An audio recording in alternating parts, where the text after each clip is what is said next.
Ano nata ano yan? Iskaramuza na sa DCGV. Escaramuza, istorya sa kakanan, mano-mano sana. Marina, entra na sa Escaramuza.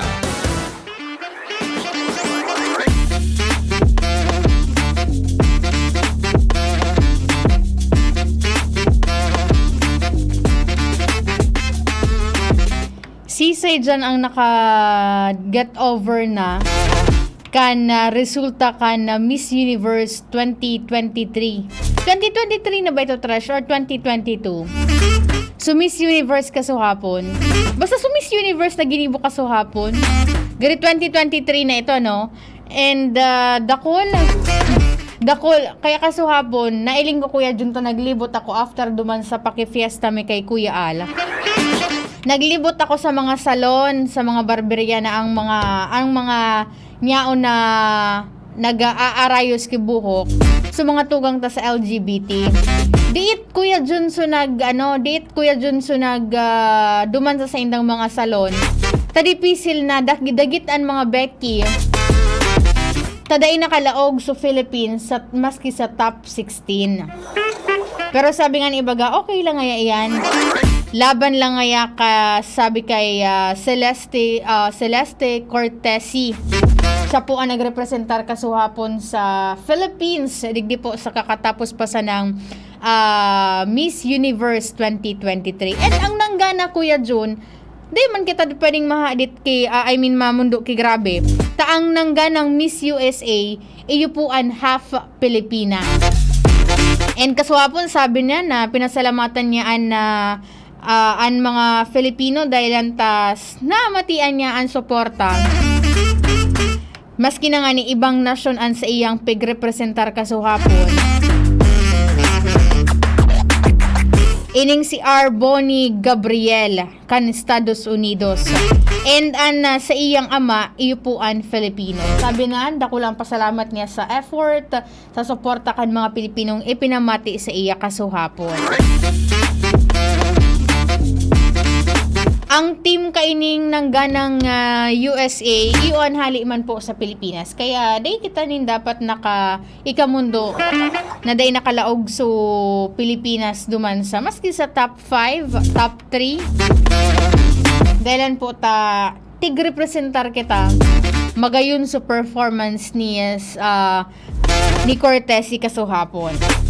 Anyways, happy Monday na po sa gabos na nakaantabay sa indang mga radyo, sa iman po kamo na lugar digdi po sa probinsya kan Albay. Maray na pagkaudto na po duman sa mga nagbabiyahe, pasiring po kung sa insain man na lugar, luway-luway lang po kan sa inyong pagpadalagan dahilan po po digdi maringan ingunan taday naman nagbubulos, nagbabagsak po ang uran. Magtag-ingat-ingat lang po kita. Sabi nga ng Ibaga, safety first. Ang Bicol Region, nakapagrehistro po ni dugang na 23 na kaso kan COVID-19. Basado po yan sa ipinaluwas na update kang Department of Health Bicol 32 minutes ago. Sa nasabing numero po kayan, 5 kayan anhali sa probinsya kan Albay. 2 anhali sa Daragat, tigsararo po ang Bakakay, Legazpi, Libon. 0 case po ang Camarines Sur, which is good po yan dahil grabe man po baga ini yung COVID-19. Ang Camarines Norte, 0 cases po yan. 0 case wala na nagpositibo. Ang Camarines Sur, nakapagrehistro po nin 4 na kaso. 14 kaso, apot po kaya nanhali sa Naga City, tig-2 po ang Calabanga, Sipocot, tig-sararo man po ang Buhi, Gainza, Milaur, Nabwa, Ocampo, Pasakaw. Diyan po sa Catanduanes, igwa po nin 2 kaso, tig-sararo po ang San Andres and San Miguel, 0 case po ang Masbate at the same time ang Sorsogon, igwa man po nin 2 kaso, tig-sararo po ang Matnog, Sorsogon, Matnog and Sorsogon City. Dahilan po kaya suminakat na po sa 66,198 ang konfirmadong kaso kan COVID-19 po yan kan March 27, 2020. Sagod po yan kan January 14 o kan Sabado po. Sa nasabing helang, nasa 62,550 or 94.49% po sa mga nagpositibo ang naka-recover naman. Nasa 2,692 man ang nagadan. Makamundo ini Kuya John na baratang ini from ano po digdi sa morbidity week number 2 na ini. Igwa po ni na nakarehistro ang Bicol Region nin 4 na nagadan dahil sa COVID-19. Haya saro po kayan an hali sa Albay, 12 po an Camarines Norte, and saro po an hali sa Sorsogon. And sa nasabing numero po, nasa 956 or katumbas po yan in 1.44% duman sa mga nagpupositibo an mantenido pong aktibo an sa indang helang. Dahilan po kayan ang Department of Health, padagos po ang pangapudan sa publiko na magpabakuna ng gad po kata. Dahilan po taniyaon man po gararayan na patakot kan COVID-19. Lalong-lalo na po ngunyan na halangkaw ang kaso dyan sa China and piglalao man po na may magpasariring paligdi po sa Pilipinas na mga dayuhan hali po dyan sa lugar na iyan. And duman kasubago na rin duman ko sa report ni Ate Angie itong su pangapudan and pag-inganyar kan police provincial ining Philippine Red Cross Albay and Legazpi City Chapter. Igapalan Kuya Jun na nagre-relibot sa mga barangay and munisipyo digdi sa probinsya na makapag-inganyar nin mas dakol na volunteers. Tapos igpapararam sila sa training ining basic life support training bagat Kuya Jun ining mga first aid. Actually ako naghapot na ako ni kan mga nakalihis pang aldaw kung saan pwedeng mag-attendir kaya na training na iyan. Dakulang bagay iyan Kuya Jun ta dyan sa southern part ng Legazpi. Pag mga banggi na dyan Kuya Jun, bihira dyan ang mga bangging warang nag-aaging ambulansya. Tadyan Kuya dun sa mga hararayong barangay na iyan, maski ang warang mga lisensya. Pero pag magkadarangog mo, nagpapadaralagan kay mga motor, lalong-lalo na pagbanggi na, suskuna sa nadok, gari pag una mo, mauubusan kitinampo. And magayon iyan Kuya Jun na lakdang na iyan kan Philippine Red Cross Albay Chapter. Dahil sabi nga ni ibaga kasubago ni Ma'am Rose sa interview ni Ate Ange, mas maray da po na duman sa mga grounds o duman sa mga barangay maski saro or duwa, mas dakol nga ni, mas maray na magkaigo po nin informasyon and nin ideya kung paano po ang pagtaon nin mga first aid, mga araw kaya na training. Tanganin kung may mangyari man dahil taman tigahagad aside from mga vehicular accidents, ang probinsya po baga saro yan sa mga pig-aagihan ng gad ki bagyo and dakulang tabang po ang mga trainings na iyan and duman sa mga volunteers po na makatabang sa makaskas na pagresponde and at the same time itong monitoring at the same time pagpadara po nin information and data sa indang opisina. Di ko garing aram kung no arin daw naka-schedule ang barangay dyan sa southern part and sana mas dakol pong mga albayano ang magpahayag nin interest na mag-attendir kaya na training na iyan ta dahilan ta dakulang bagay po iyan bakulang duman sa mga pagresponde sa mga pangyayari at the same time bilang ikasarong tao at least advantage mo na igwa kanin kaaraman manungod po dyan. Ayan yan po ang abiso from PRC Albay and Legazpi Chapter headed by Ma'am Rose Rivero.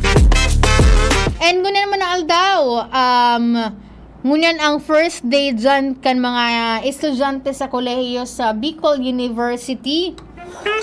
Welcome back dyan sa mga estudyante and sa aga nga ni dakol-dakol na mga OJTs, mga interns ang i-welcome ni sa DCGB. Kan panahon ko, lang ako ding intern eh. And ang Bicol University, basado digdi sa nabasa kong information na ang BU ma-implementar na po nin full face-to-face classes sa second semester kang ngunya na academic year. Ini ang nakapalaman duman sa Administrative Order Number 10 Series of 2023.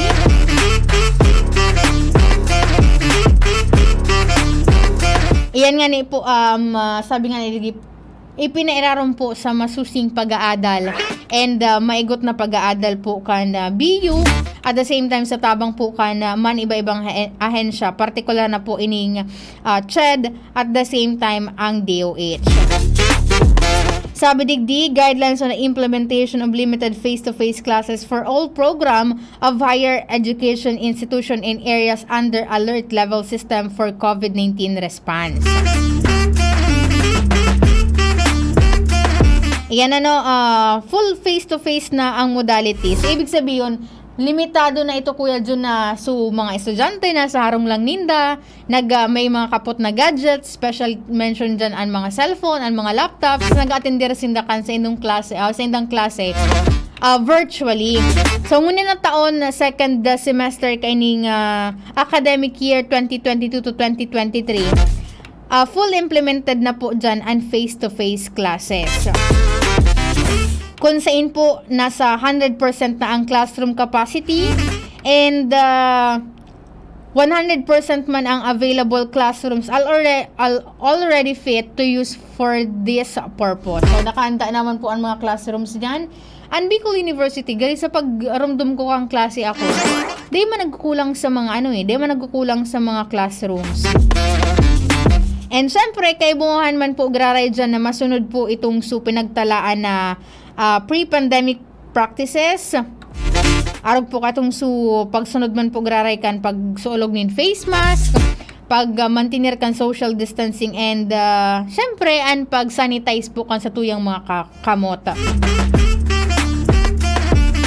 Maray ining bareta duman Kuya Jun na full face-to-face classes na, lalong-lalo na sa mga residentes kan hararayong barangay na dipisil po an internet connection.